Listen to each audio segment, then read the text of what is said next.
This is Road to the Golden Door, where we unpack the proven success formula straight from the minds of Golden Door winners, uncovering the motivation, methods, and the mindset it takes to become an elite performer in door-to-door sales and in life. This is Road to the Golden Door. Now, here's your host, Mikey Lucas. What up? Welcome back. Road to the Golden Door. Got a very special guest today, a 4-year veteran pest control. His name is Jaden Smith. He works at The Grit. He works under Cody Olive. And I'll tell you this, these Grit boys, love them or hate them, you're going to see another freaking stud. So Jaden and I were just jamming, and I'm very excited because he has some nuggets that I know that a lot of the listeners have DM'd me or messaged me about that they want to hear about. So very excited. Jaden Smith, welcome to the show, bro. Thanks. Excited to be here, dude. Let's go. First podcast ever. I know you were telling me that. So I hope you're nervous, just like knocking on doors your first time. Got to be nervous if it's important, dude. This will be on the internet forever. Don't mess it up. No, I'm just kidding. Okay, let's get into it, brother. So tell me, for everyone that doesn't know Jaden Smith, who is Jaden Smith? Yeah, for sure, dude. I grew up in Idaho, up in Rexburg next to BYU. I went to high school at Madison. I wrestled, played football, did the whole 9 yards, whatever. And then as soon as I graduated a little early and went my first summer with my brother Devin out to Baltimore, Maryland. That was COVID year, of course. Really? I locked my first year in Baltimore. Sorry, keep going. Really? Yeah, Baltimore was a vibe, dude. That was my first year. Sold 150K that year. Went out, recruited a little bit, not like a ton. We had like 3 guys. And then that second year we were in Phoenix. Phoenix was extremely brutally hot. That was a tough year. I sold a lot longer that year, but did about the same revenue, did 165K that year. That next year, trained a lot more, didn't get like a ton better. Devin was my manager, Devin's my brother, and we went out to Texas and I sold 200K in about 4 months. And then this last year, we got put under Cody Olive. If you guys don't know, Cody Olive's 5-time Golden Door winner. He's done $1 million 3 times now. So obviously, if I'm going to get better, I'm going to learn from the best, right? So this last year, 2023, went out to New Jersey. New Jersey is a blessed place. Went out and sold 652K this year. And earned myself my first Golden Door. So it's been a long ride. Let's go. So I typically find all of the questions I want to ask you right in the middle, like right from that. Tell me, are your parents still together? They're not, no. What happened there? They got divorced when I was 10. Just a bunch of money stuff like that. When you were 10, you're 21. So 2000, what year was that? Probably 2009, 2010, around there. Yeah, my parents right around the same time. There was a lot of stuff happening, and then because of the whole market crash, a lot of situations there. A lot of unexpected things. Yeah. Why don't we camp there for a second? What are you going to do differently? The biggest people that follow me know that a couple of my I guess you can say core focuses, my North Stars, my main missions. A few of them boil down to a couple things. Yeah. Lower the divorce rate with entrepreneurs by teaching young 20, 30, 40-year-old men how to manage their money. Right. And we can lower the divorce rate. Why? Because if the biggest reasons why people are getting divorced is because of sex and money, I'm not going to help you with your sex part. You're gonna have to figure that out on your own. But I can't help you with the money part. So it's one of the reasons why I do have an academy, a masterminding group called Exit Academy for that. People all over the internet, they love following the Mikey Lucas money tips, whatever. But tell me, it's one of the reasons why, because I know that we're not that far off. My parents fought because of money as well and other things, but mostly because of money. Sex and money. I can't imagine. I didn't want to talk to my dad about the sex part, but I can't imagine it wasn't. Anyways, let's walk through that a little bit. What were some hesitations? You've been married now for almost a year.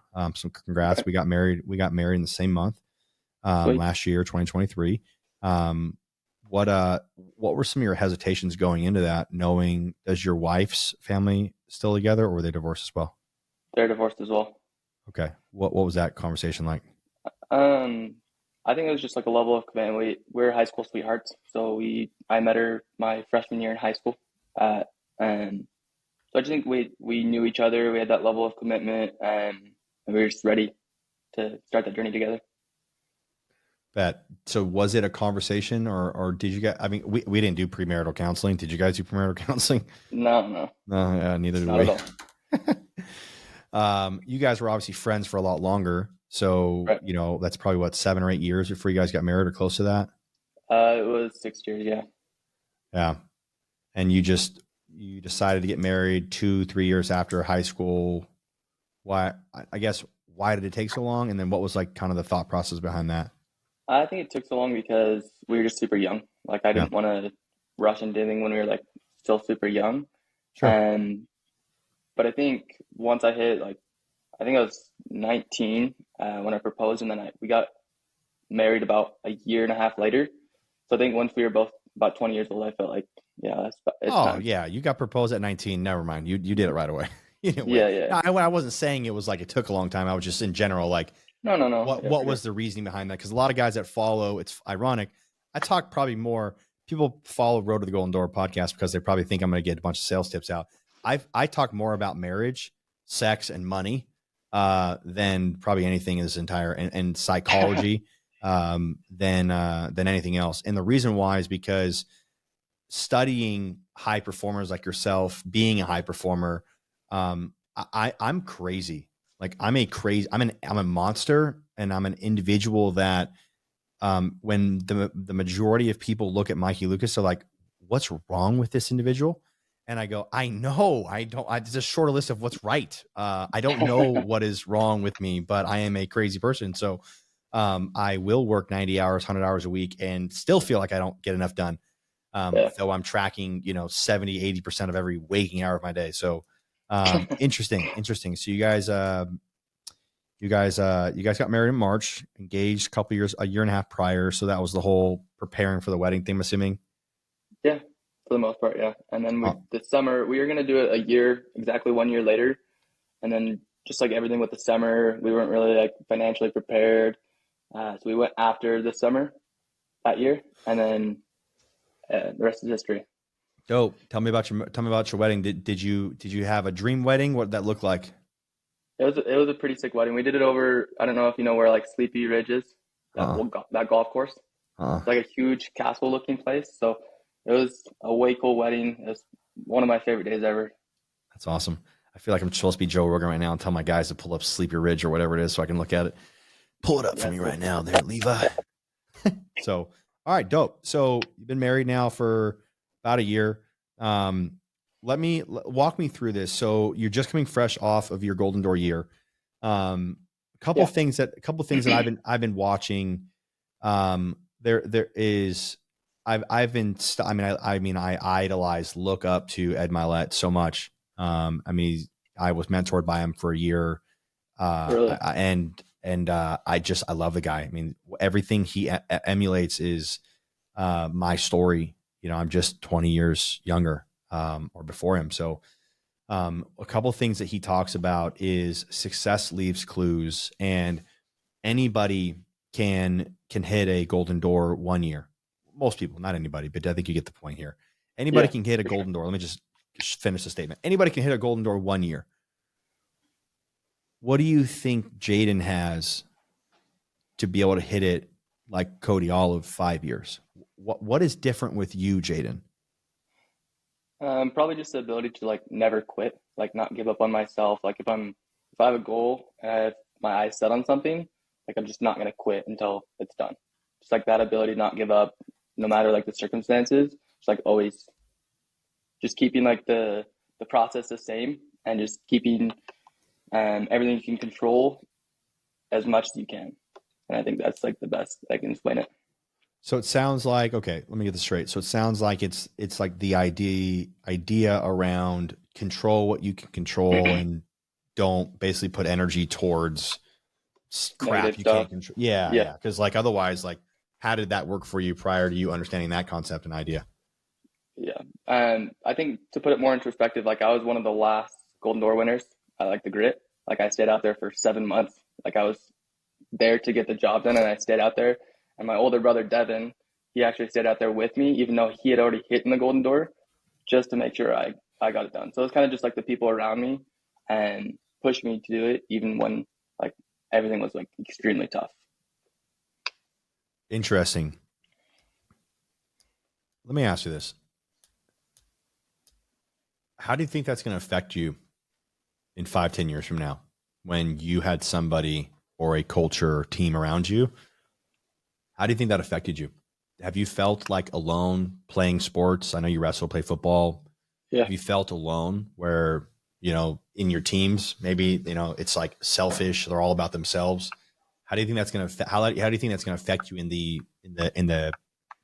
positive consequence manner of having not just your brother, but now these guys around you that were rooting you on? And how is that going to affect you in 5 years? Where's Jaden at in 5 years because of that occurrence? That's a great question. Obviously, it was way positive for at least 2023. I think in the years coming, we've created like a huge bond. Like we're all family now. Like even Cody, like he calls me son number 2, and Devin, my older brother, son number 1.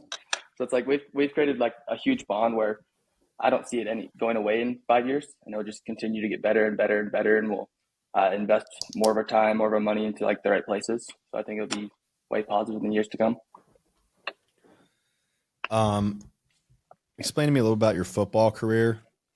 Was your team, just out of curiosity, were they talking about winning state? Football. So I kind of got out of football my sophomore year just because I wanted to focus more on wrestling. But football, I know we had a really good team the year before us that we played. And so they were always talking about state. I know we talked about state, but I think we went out in like the first playoff game that sophomore year. So it's not like anything too crazy. How do you think that affected you when it wasn't like, hey, we're going to go get state? Yeah. And then you just get knocked out. Like, is that correlated at all, do you think? Or can you explain to me any of the correlations with, I'm going to hit a Golden Door this year, no matter what, never give up, to your football where you're like, why would I go back my junior year if we're not even talking about winning? We're just here to lose and potentially get concussions and, you know. Yeah. No, I think it just goes back to like, it's more of like a team thing where obviously sales and other things are team related. Like there's just a lot of stuff you can't control, whether it's one of your teammates just not doing the right things. That's why I more focused on wrestling, just because yes, it's a team sport, but like I go out on the mat by myself and I get to control the things that I can control. So I think it just kind of goes down to that. How many state guys did you have at your high school? How many guys won state? Yeah. The years I was in, I think 3. Nice. What weight class did you wrestle? I wrestled my freshman year. I wrestled 120, and then I I stayed at 120 my sophomore year too. And I jumped up to 138 and then 152 my senior year. Yeah, 120s. Those kids are fast. Extremely. And I was a big butterball from football, so I had to cut 30 pounds to even get down to there. My first year, I wrestled 172s, then got down to 160s. If I got any lower, I would just get my ass kicked, because at the 150 range, 152s, I was just like not fast enough, super uncoordinated. Those guys are still super fast, yeah. Yeah, bro. Oh, I was getting lit up. I was getting lit. But it was fun. Do you do any mixed martial arts still today, or no? I haven't. My buddy Enrique wanted me to come with him and just try it out, but I was like, oh, dude, I don't know if I can handle any more wrestling right now or stuff like that. Feel it. Yeah, I think one of my personal goals is to get back on the mat and just do general training, more like self-defense training. Learn how to box better, because I'm a terrible boxer. Sure. Mostly for like street fighting stuff. Like if something were to happen, more like in the sense of, protecting my family and whatnot. It's like, I think in my head I can watch all the UFC, but suplex. Gotta put it on practice. Yeah, exactly. It's like, I'm not in 10th grade anymore. But I've been injured for a long time, which is funny. Ironically enough, that's why I got into door to door. One of the reasons why not the reason, but one of the reasons why I looked into door to door as a long-term career, because I knew that I can make enough money. And at the very least, my first summer was alarm sales. So I basically said, look, if I can make 30, 40, 50 grand in one summer, I can have enough time where technically I was making about 30, 40 grand in a year anyway. I can have enough time where I can go get my ankle surgery or whatever, or let my ankle heal. Cause I basically torn 2 ligaments in my ankle a couple years prior to that. And working in restaurants wasn't helping because I was like tying it up super tight, and it was just getting worse, more inflamed. Really? I actually had the same thing happen with my knee. My senior year, I blew up my meniscus, had to get surgery. So totally relatable. Yeah. All right, dude. So your parents were divorced. You just got married. You hit a golden door. You're with the grit. What is special about Jaden? How did you hit this golden door, bro? Tell me, walk me back through the year. I think the grid talks about proximity a lot. So it's just like having those guys around you. So like Cody, Devin, my best friend Colby, who's now my partner, my business partner, who he helps me recruit as well. And then definitely like my wife, Rena. Just having like all these guys that surround me and push me to do a better me, to be a better me, I guess. So like throughout the year, it's like if I'm having a hard day, like I'd call Rena and she'd just listen to me on the doors, build my confidence a ton. Within 30 minutes, I'd get a sell. So just stuff like that, where even if another like example is like if I'm having a tough day, Colby or Cody, they text me and just like give me some confidence, and that would just help me push throughout the day. I think that's like Cody talks a lot about like just keep swimming, like no matter what, like a deal's out there, especially if you're working hard and doing the right things, like the deals will drop. You just have to trust the process. True that. So one thing that I like, what I'm trying to discover here, is people ask me, like when I get interviewed on podcasts, they go, you've interviewed all these top sales professionals, and they're like, obviously normal people, but they look or they appear as if they're these crazy Michael Jordans or Kobe Bryants. And I'm like, yeah, if you knew how uncoordinated Michael Jordan or Kobe Bryant was, and how much work they had to put in, you would not think that they were some superhuman animal. You would just realize that through, number one, belief, proximity, and the actual action, that they were able to get done the job. So in other words, you're saying that Jaden Smith is not special. You just hit a golden door because of people around me. I like to hear that. So let's walk through that a little bit. I want you to kind of bring it down to guys that are not hitting golden door, just industry wide, not even just Pest, just industry wide, all door to door guys. If they don't have a golden door guy in their office, what do they do to like level up? Because it sounds like there's like this level, like John C. Maxwell calls it the law of the lid. So like, if your leader is doing, let's just say, and I only know solar terms, but let's just say your leader is doing 4 deals a month, which sucks. But like, that's what a lot of guys are doing. Because a golden door should be anywhere between 8 to 12 deals a month.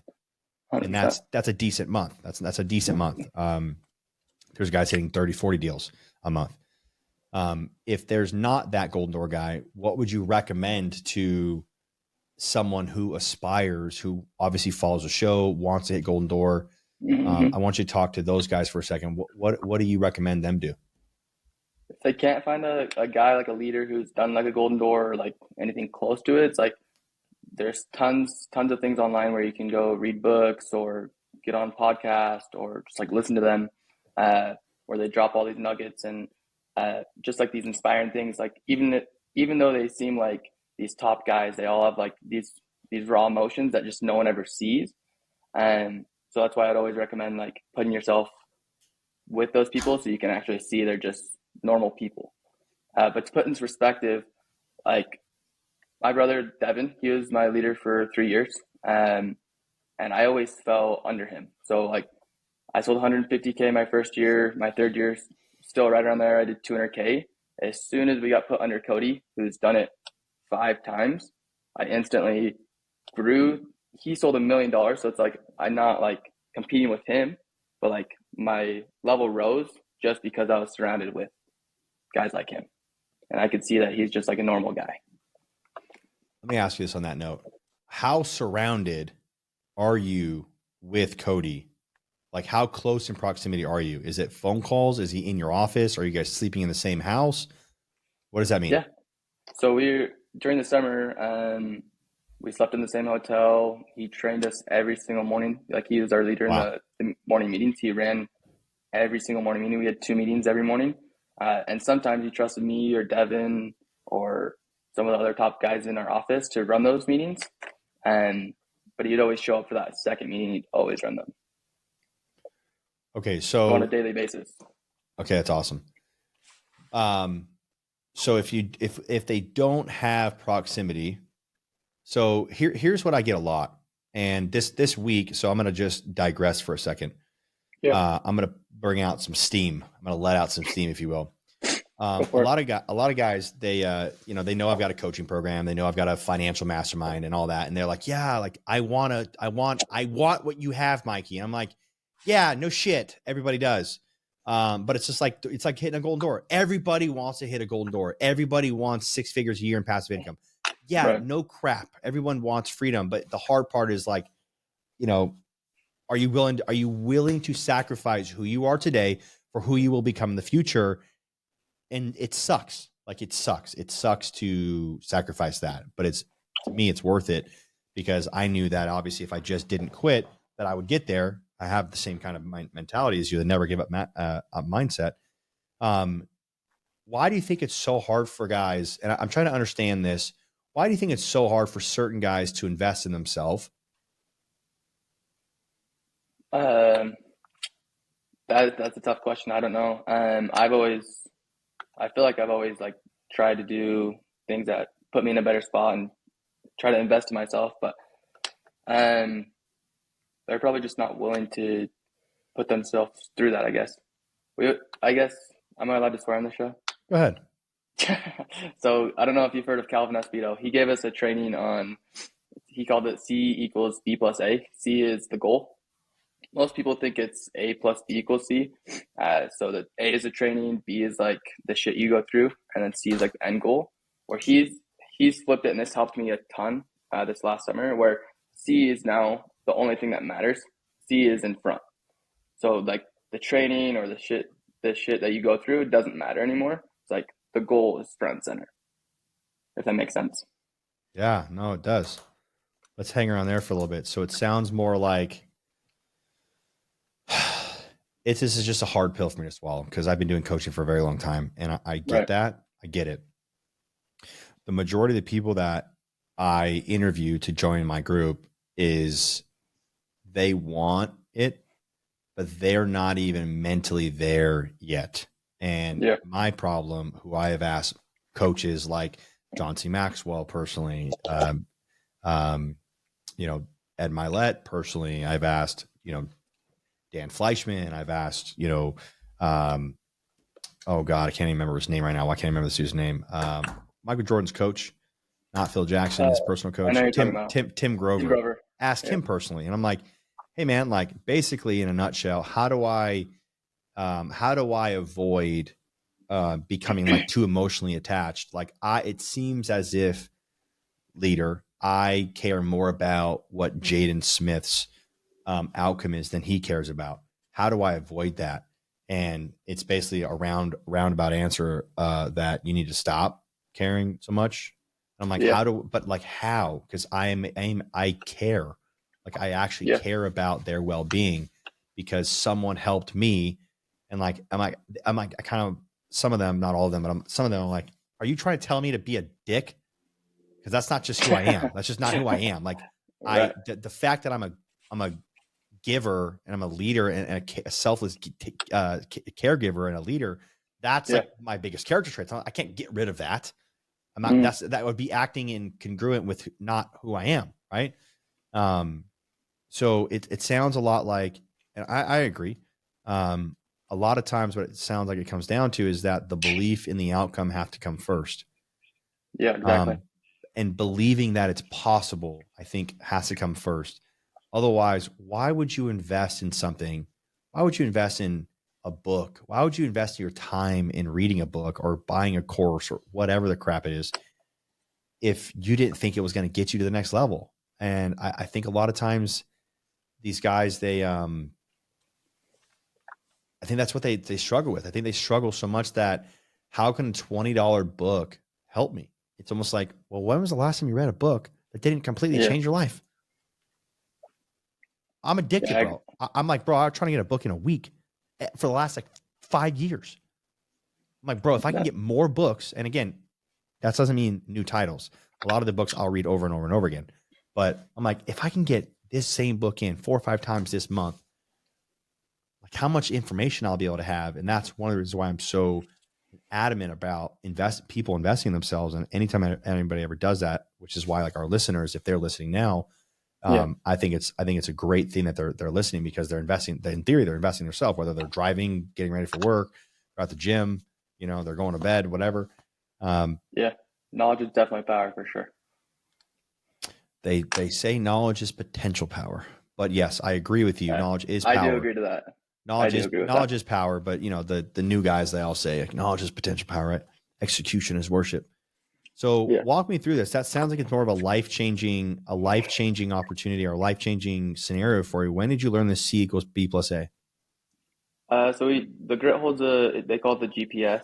And right before the summer, they just did like a bunch of trainings. They had guest speakers come in, and it was just like a huge event that they held. And that's when Calvin gave the training. From what I've heard, on the Landing Pad the Grit podcast, everybody like talks about it. I just really think it's not like a talent thing.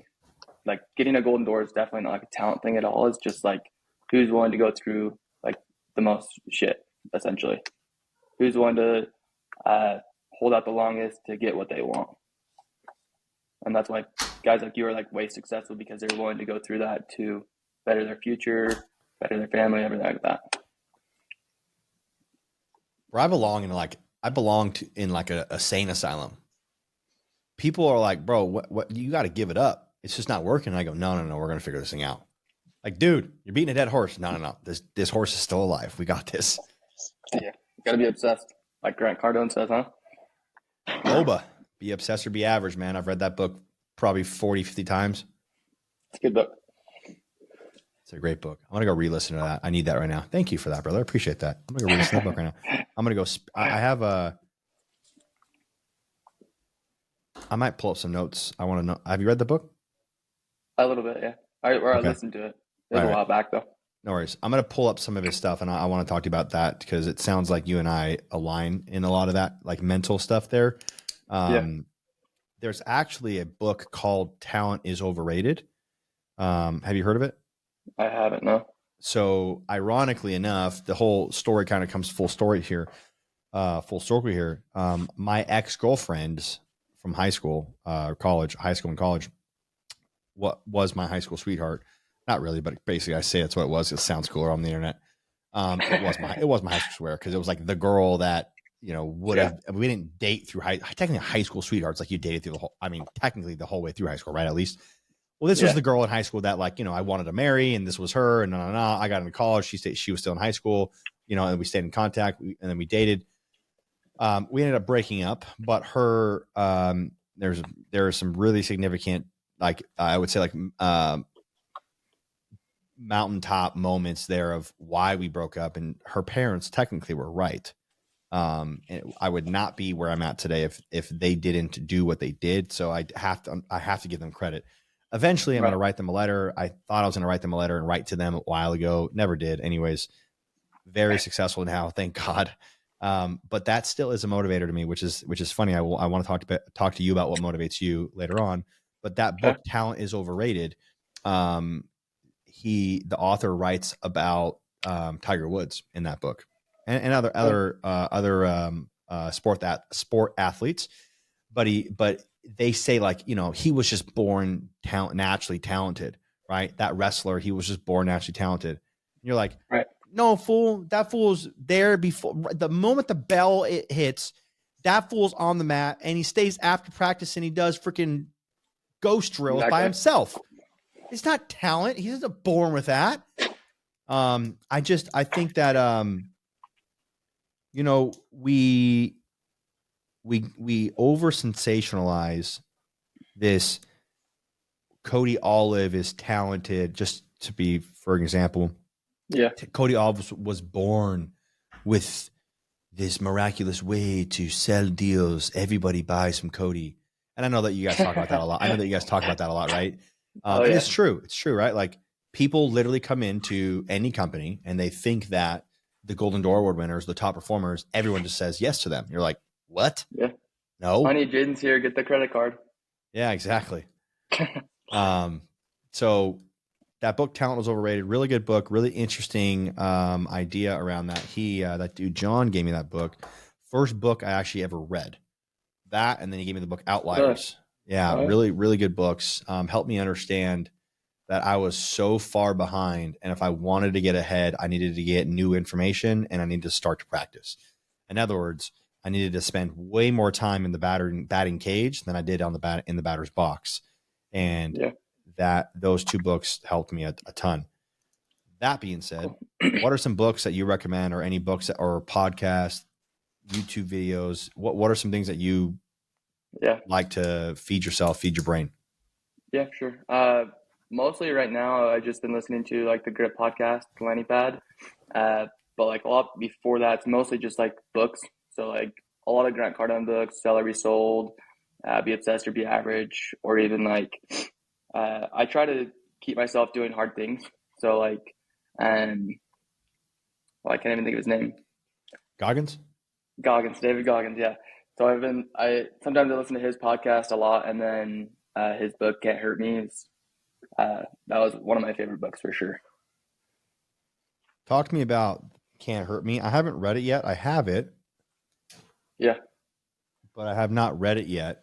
It just is it's not that I didn't feel like I needed it. Obviously I respect the hell out of the guy.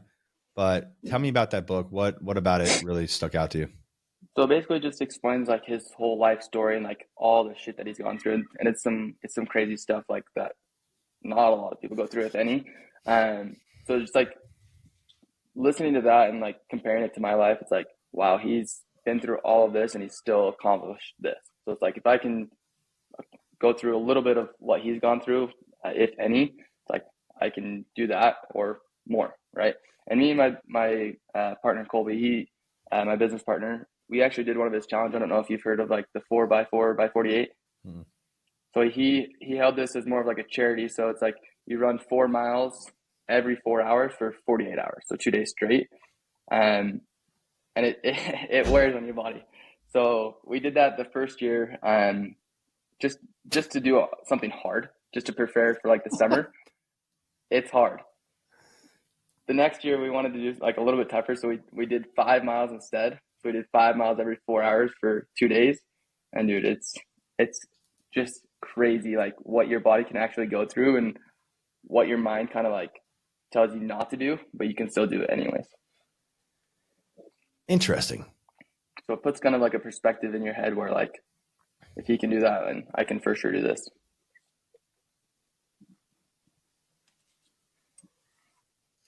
It's kind of like a mind over matter kind of concept. So that's a really interesting part of that.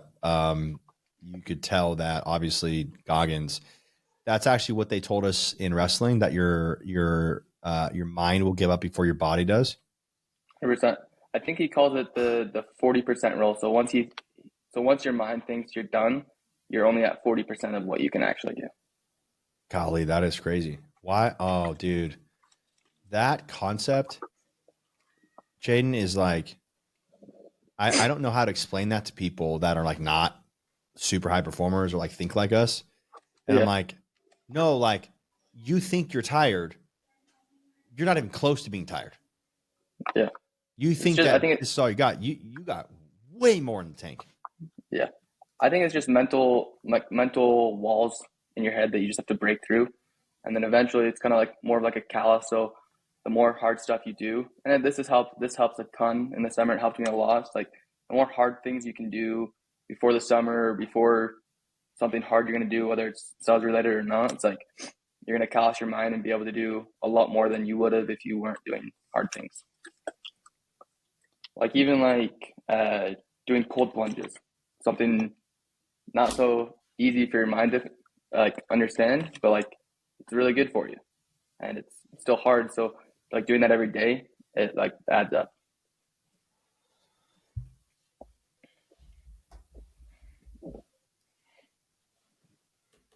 The more hard stuff you do, the better you become. Yeah. This quote has come up a few times in the last couple podcasts, couple shows. I don't have it pulled up, but it's something along the lines of good men create good times. Good times create, or hard men create good times. Good times create weak men. Weak men. Weak men create soft times, or hard times. Hard times create strong men. And something along those lines. And yeah, I know the quote. Yeah. I know I probably just butchered the crap out of it, but I am very. I don't need to spend my time on a podcast. Right. I don't need to be here. I've got 6 figures a year in passive income. I'm good, bro. I don't even need to work anymore. I can go and move back to Portugal, be with my family, and chill. My wife can do telemedicine. We can travel the world. We buy our catamaran. We can chill. I'm convinced. I listened to Andy Frisella a few years ago, and he yelled at me. And he was on stage, but we were at one of his events, and it was like he was talking directly to me.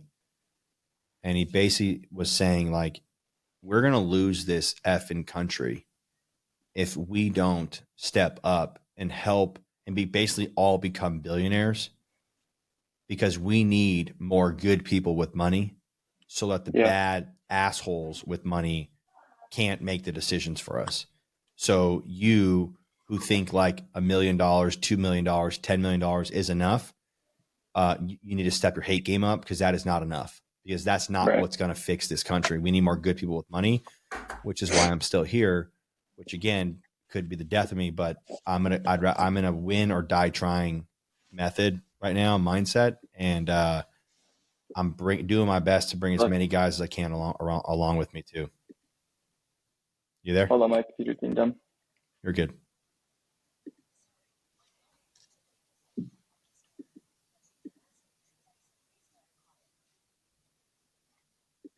Okay, sorry about that. All good, bro. Yeah, we were just on the conversation of like doing hard things. Right. I think one of the issues is what I've identified, because I've served in my church with high school students for a very long time. And one of the things that I noticed was that the parents are telling their children to go and be safe. Get a safe job, all that stuff. All of it. Yeah. Safe job, go get a career, whatever. Go, when they leave the house, they go, oh, be safe. In my family, we don't say that. We say be smart. We don't say be safe, because be safe. Look, you think I'd be on the 35th floor of the nicest high rise in all of Houston?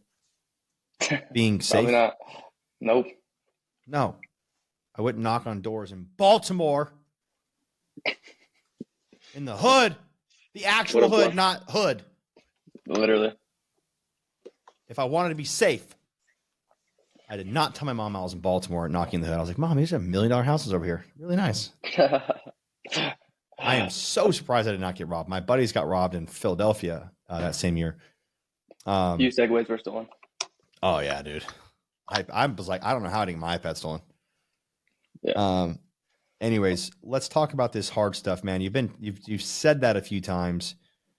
You're mentioning it. This mind over matter kind of concept. Where did that come from? Where did Jaden, why is that so important to you? I think it developed when I was probably wrestling in high school. It's like they always used to say like wrestling is gonna be the hardest thing that you ever do, and then the rest of life kind of easier. Yeah. Yeah. I don't know if I found that to be true, but definitely learned just working hard and my work ethic from wrestling, and just being able to push past those walls and push past my limits to do something better. Because I don't want to be average. Like I just don't. So like doing hard things will get me way further if I wasn't doing hard things. Let me transition then. What Yeah. what does motivate you? Like best case scenario, this is kind of going back to the Be Obsessed or Be Average book. Yeah. Best case scenario, Jaden Smith has everything he wanted 10 years in the future. It's 2034. Okay. You're 31 years old, you're my age. Okay. What does that life look like for you? Best, not that it wasn't rocky still, but everything worked out exactly how you wanted it to be. What does that look like? What does best case scenario look like for Jaden? I think more of like my why is just to be able to support my family without having to worry about any money. And I just bought my first home, so kind of on the way to doing that kind of thing. But I want to be able to have my time where I can go to my kids' sports events, or I can go do this for them, or I can take them there, this place. More, it's not more of like a um, material materialistic thing. It's more of like my time. Like I want to be able to spend my time how I want with the people that I want.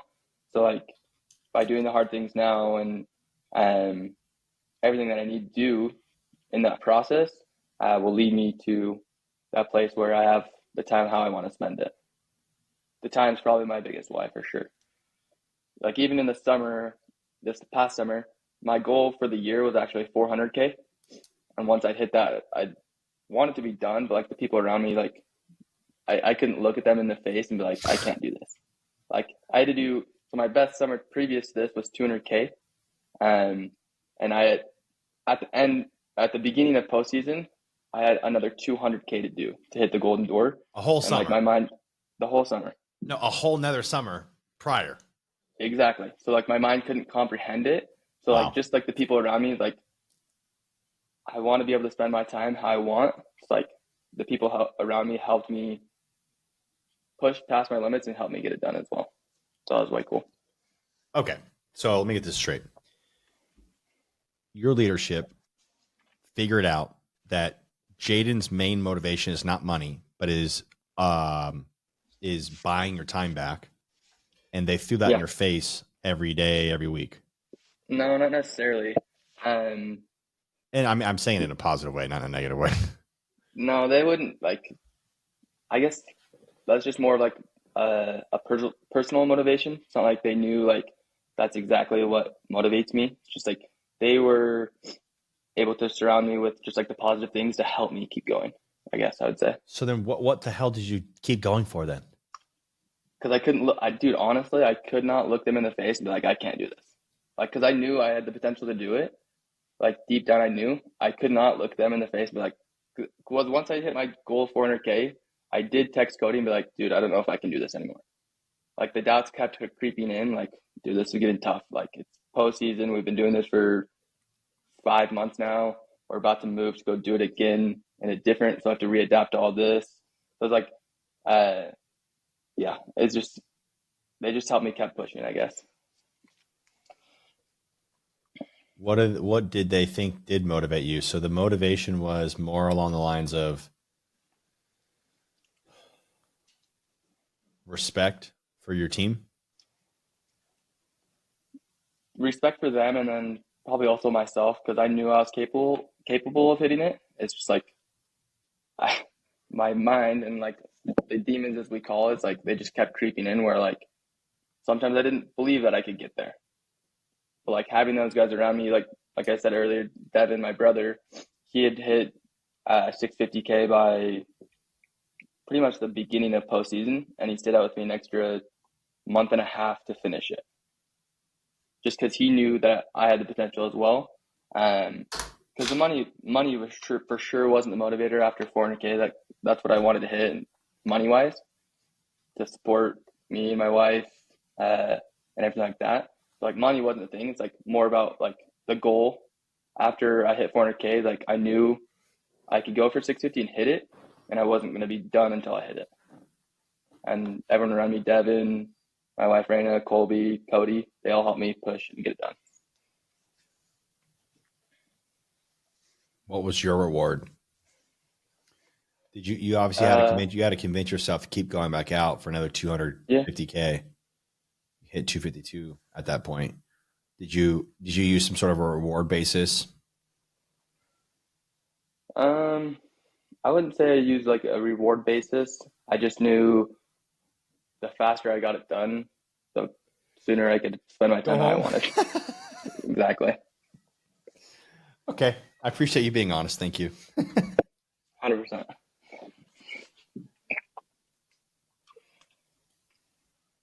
Your mom and dad are still around? Yeah. Are they able to take care of themselves? Yeah. My mom lives probably like an hour from me, and then my dad still lives in Idaho. Are you gonna pay their houses off, or like what's your financial goal there? I want to be able to retire my dad. Me and my best friend Colby, his dad. So both of our dads are truck drivers. So it's like they're not making like a ton of money.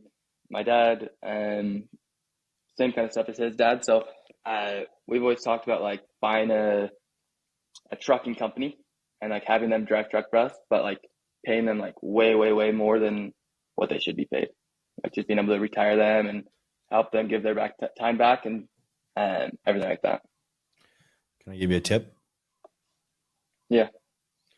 All right. So find out how much your dad earns, and then write that number down as a goal. If you want to retire your dad, instead of trying to go get all this liability of creating a company, write that number down. Let's just call it $60,000 a year. Okay. I don't know what it is. Maybe it's 60. Let's just say 60. Let's go off of 100 to make it easier. $100,000 a year. Okay. Now your goal is you want to replace your dad's income. You want to retire your father, right? Right. So maybe he doesn't need the 100K, but let's just say he does need the 100K. Now, how much money do you need to be able to actually retire your dad in passive income at 100 grand in income a year? You want to know what the number is? Probably half. No, you need $1 million at 10%. So you have $1 million invested at 10% return. Okay. You have $100,000 a year. Okay. If you suck and you get 5% returns, that's $2 million. Right. So your dad's freedom number, if that's your goal, instead of not that, because I think one of the main things is like, obviously, if your dad needs to work to feel like he's contributing and he's not really into like giving of his time and like helping people or whatever, like he has to work, then okay, maybe. But if at that point, something that I did for my mom was find that number out and invest that money so that you can replace his income rather than trying to, I mean, not that you can't go buy the company and do that, because that's obviously smart, but at least the worst case scenario is you need $1 million at a 10% return invested to retire your dad. How long is that going to take you to get there? You could say, let's just say you put $200,000 a year into that. That'll take you 5 years to retire your dad. Yeah. If that doesn't help you, give me some ideas. Give me some ideas. What does it take to create $200,000 in income in pest control? What does that look like? How many, in theory, deals on average? To make or to produce revenue? No, not revenue. Like to make, like cash. Like I want to get paid that money. 200,000. With attrition, at like let's say 20%, 10%, probably 400-500K in revenue. So let me ask you this. if you figured out how to be a Cody Olive and go from 650K to $1 million, Yeah. all you had to do was you could take care of all of yourself with your 650K, then you could retire your dad and hit that $1 million. Obviously, it's possible. Cody can do $1 million 3 years in a row, and he'll probably keep doing it. So, what I'm trying to help with here is when you tie C equals B plus A, and you get ultimate clarity. This is why this type of stuff fires me up, because I know now that you now have no excuse. Yeah. Because now you know all you need to do is go do 400K in rev for 5 years in a row, additional on top of what you're already doing, and you can retire your dad in 5 years. Makes a lot of sense. Didn't really look at it like that. Nobody does. I don't know why. That's why my shit blows up on the internet. Makes sense.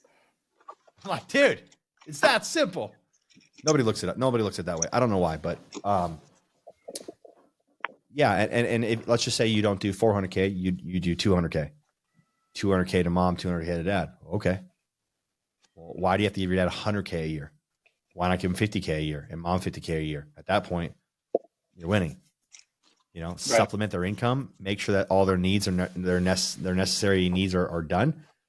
You're telling me you're not going to go out a little bit early, stay out a little bit later to do that extra 200K for your mom, to an extra 200K for your dad? True. Come on, man. Of course you are. One more time with them. You want to know how I created so many Golden Door guys? How? Just like from doing that. Really? Finding out what motivates them and giving them the exact amount of money, exact amount of deals they need to do, exact amount of doors, reverse engineering the entire thing. Yeah, Zach Seeger talks about that because he set out to do 1.5 million and he kind of like re-engineered it from like the start. So 1.5, and then he divided it like, what do you need to do like daily? And obviously it sounds crazy because it was like 18 or 20K a day, and it's like he just believed in himself though. So I was like, holy crap. Yep. And it's funny because it's hard, Jaden, when guys come on my show, and I know you have it. Not only that, you have the proximity, which you are blessed to have that proximity around Cody and John 100%. And all those guys and Deb.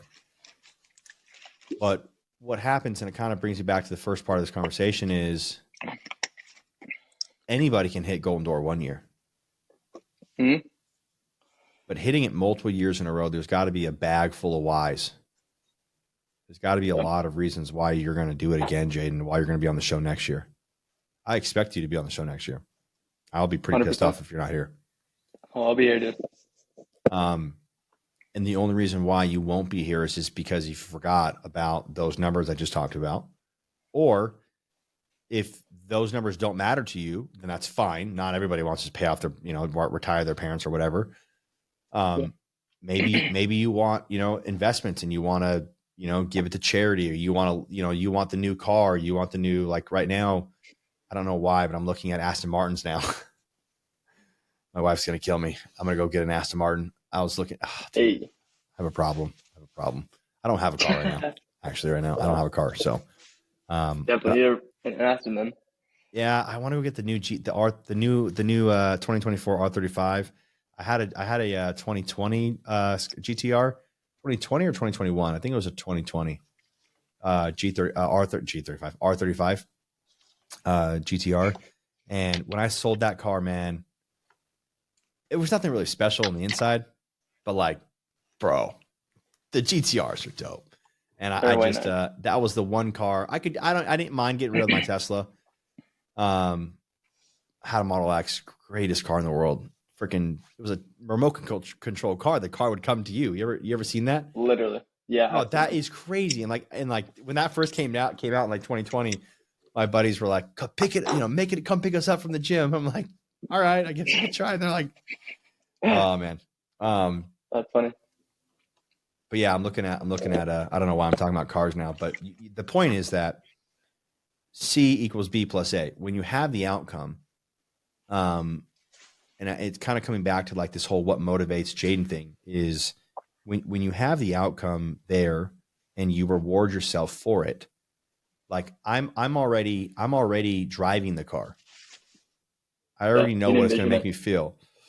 I already know what I'm going to feel when I click the block button, look back 5 or 6 times. Even with my Hyundai, I did that. Okay. With my Yeah, Hyundai Tucson, bro, and my Hyundai Sonata. I look back and I was like, dude, that tire shine looks dope, bro. Oh, I love. 100%.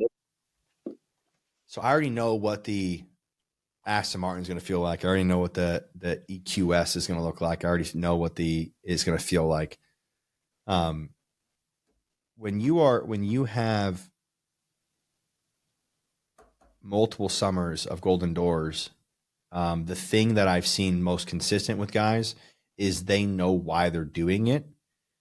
And it's typically like 9.5 out of 10, 9.9 out of 10. It's not because of the money, but the money does have something to do with it because the That money helps. buys them back their freedom, buys them back their time.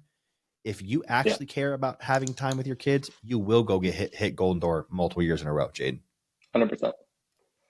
Because all you have to do is not be an idiot with your money and don't go raise your lifestyle. Invest 40 to 60% of every dollar that comes in. Shoot for Yeah, 10% returns on average. And you'll never miss a soccer game, basketball game, football game, wrestling match, dance recital, totally agree. taking your kids to practice, taking your kids to school. You'll be that dad that maybe you didn't have. I don't know. Exactly. Your dad was a driver, so like my dad was in the casinos and my dad wasn't there. Not that he wasn't there, but he wasn't there. Yeah, I agree.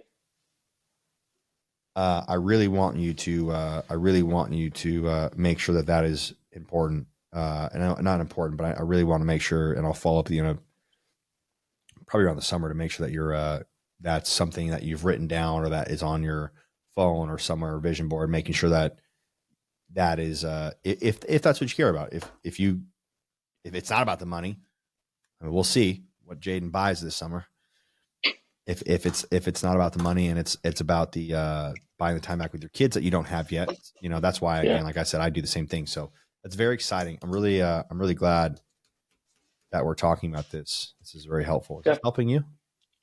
a ton, dude. Kind of getting back into like the investing side. So Devin, my brother, he's actually already like paved the path for me. So he's already done. He has 3 real estate properties now, a duplex, another duplex, and then he just bought his single family home with a basement apartment. So it's like the same thing I did. I'm just kind of doing it backwards. I just bought my first house with a basement apartment, and then going forward, I'm just going to start buying real estate properties, whether that's duplexes, fourplexes. I want to eventually get into storage units because there's not a ton of liability there. It's just Yeah. like collect monthly as long as you can get them people to use them, right? Right. Exactly. Love storage units. So right now you like real estate. Why do you like real estate? Because that's what's in front of you right now. Yeah. Awesome. Same thing with proximity. Devin's been into it. He's actually one of the bigger people at the Grit who did their own their own real estate. Like most people at the Grit do like big Syndications deals. and fund. Yeah. Yeah, exactly. So Devin's more like just like not passively, but he's like taking care of them himself. Yeah. Does that He's make sense? actively managing it. Yeah. Because, dude, I can't tell you, like, I'm in syndications myself. I've got a little over $1 million in syndications and other funds that are not managed by me. I'm an angel investor in them. And Right. I would say half of them did not pan out. Really? Every box checked, every I was dotted, T was crossed, brother. They all looked great. And Dang, that's crazy to yeah, hear. yep. Yeah, it's interesting. It's interesting now being in private equity and knowing more about deals and like, going and doing actual fundraising, interviewing people before they give me their money.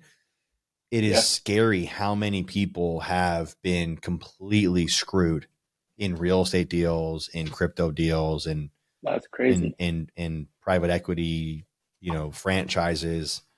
Yeah, you Um, definitely. Yeah, I just thought you have to like the super, super risky ones. didn't work. No, the ones that I did were not super, super risky. One of the Really? companies just went bankrupt that I invested into. And it's like, how? Just And something under your control. yeah, it was out of my control. But again, for me, it was more of a asset allocation diversification. And obviously the goal for me is, sure, I would love those 18, 20, 30% returns, but as long as I can be above average between 10 and 15%, Yeah. returns, I'll be fine. And I want to make sure that the listeners know, like, hey, like you gotta be careful, dude. Like, in the sense that everybody and their mother has the best deal they've ever seen. Yeah. Even myself, I'm like, I got the best deals. It's like, dude, there still is risk here. There still is a risk here. We haven't hit every single well that we've drilled. Thank God we have good returns, really good returns, because we've hedged. But I can't tell you how. It's the same thing in oil and gas as it is in real estate. A lot of these operators that are in real estate are absolutely blowing smoke up your ass. Oh yeah, I'm sure. And so that's kind of why I'm assuming your brother did his own deals. Yeah, he actually tried to do an Amazon store. You probably heard of him before. I don't know if it was an FBA, but I know it's something similar where it just didn't pan out, and he lost quite a bit of money. So A lot just of like people seeing those things firsthand and just being able to stay away from those things helps a lot. A lot of people. I mean, typically in investing, what my billionaire mentor Fred tells me is, if it looks too good, it probably is too good. Yep. And I know that there's a lot of people that do say that, but when what he means by that is, I mean, I guess it is what it is, right? If it does look too good, it probably is too good. But he obviously takes risk because he's a billionaire. So it's not like, billionaires don't avoid risk; they just mitigate it. That's good. Because you can't avoid risk ultimately. So, well, dude, this You has put been. that on a t-shirt. I know, right? I put it on a wristband. Can't avoid it. Hey. You gotta mitigate it. Jack Bogle, or who was it? Was it Jack Bogle, or was it I think it was Charlie Munger, the guy that just passed away, Buffett's partner, the late Charlie Munger. The guy, dude, that dude was smart. I can't believe that he passed away. I can't. The guy was really like old, but I think that was his quote that I just saw not that long ago. That billionaires don't avoid it; they just mitigate it. And I think that people, especially our generation, 20 and 34-year-olds, we like 20 and 30-year-olds at least, we want the money and crypto and all that. We want the returns and all that. And I don't know. I think people Crypto is good until it's not, right? Like everything else. So is real estate, so is oil, so is franchises, all this stuff. Diversify. Focus on your one stream of income. Your one stream of income is pest control. Focus on your one stream of income and continue to diversify. $50,000 to $500,000 at a time. Deploy capital. Just continue to plant those seeds, and over a 5-year period, those bamboo sprouts up, and just continue to go, and remove yourself from the result. Obviously, do your best to do due diligence on investing. Yeah, and 100%. remove yourself from the result of it. Just continue to invest, and then then you can give more money to people that are returning capital. And I would say Cardone is a little bit crazy. He's like, he says to put all your eggs in one basket, and I go, no, not doing that, because if I did do that, I would have lost some of my money, probably. Yeah. So, anyways, this has been really fun, man. I really liked it. Let me ask you a final question here. What do you think you said you struggled a lot with not believing in yourself that you could hit Golden Door. Right. Why? Why did I struggle? Yeah. Why? I'd say it's not just like one thing. It'd be like a mix of tons of other things where probably just like the negativity that surrounds you, or the doubts that go into your head, or people on the doors being rude or just being Karens for no reason, or even just like how what's the word for it? How how repetitive it is. It's like you wake up and do the same thing every single day. And that kind of just gets to you for so long. And that's why guys burn out or whatever, as because most guys just can't do that all day, every day from 10 a.m. to 9 p.m. on the door. It's like, just gets really repetitive, and things you can't control creep inside, the demons that everyone talks about. And so I'd say that's probably like the biggest reason why I struggled. It's just like the voices in your head that are just like the angel, the devil on one shoulder. It's like the devil's like overpowering, if that makes sense. Just like on a day-to-day basis. Sounds like you struggle with it every day. Mostly in the summer. I'm glad that you struggle, brother. You're struggling well. You have to grow, bro. I love it. All right, bro. Where can we find you at? I want everyone to be able to go on and follow your journey and support you throughout this next year. So you hit it 5 times. You hit your goals. Where can we find you at on social media, bro? Yeah, just look me up on Instagram. It's at SmithJaden49. Awesome, dude. Any final words for the Golden Door guys? If you're ever struggling or feel like you can't do it, find someone that's done it and just do exactly what he does. And just always keep swimming, never give up on yourself, and trust the process, I'd say. Love that, dude. Awesome, brother. Cool, man. Look forward to having you on next year. And good luck in your recruiting season. Crush it. And then get ready, brother. Get ready, because that season's right around the corner. Can't wait, dude. Excited to be on. Thanks for having me. Thanks, brother. Appreciate it.